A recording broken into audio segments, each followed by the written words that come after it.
சரி, நம்ம 2 பேர்ல யார் உயிரோட இருக்காங்கன்னு பாக்கலாம். இருங்க இருங்க இருங்க, அவசரப்படாதீங்க, ஒரு நிமிஷம் இருங்க. ஒருத்தர் கொன்னுக்க கூடாது. நீ யாரா குறுக்க? வாய மூடு. 102 டிகிரியா இருந்துச்சு. இவ்வளவு சின்ன விஷயமா இருக்கே இது.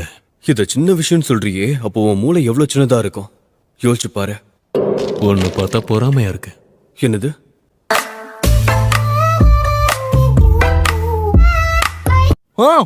மிட்சுரி எப்பயும் நிறைய சாப்பிடுவான்னு என்கிட்ட சொல்லிருக்கா. உண்மையா சொல்லணும்னா ரொம்ப விசித்திரமான பொண்ணுதான். ருசியா இருக்கு. எனக்கு வாழ்க்கையே வெறுத்து போச்சு. எனக்கு ஏதாவது ஆயிடுச்சுன்னா அப்புறம் நான் என்ன பண்ணுவேன்? அப்புறம் தைரியத்தை வரவழைச்சுக்கிட்டேன். அதுவும் இல்லாம நான் இல்லைன்னா நீங்களா என்ன பண்ணுவீங்க? அப்படியே ஒண்ணும் கிடையாது. என்ன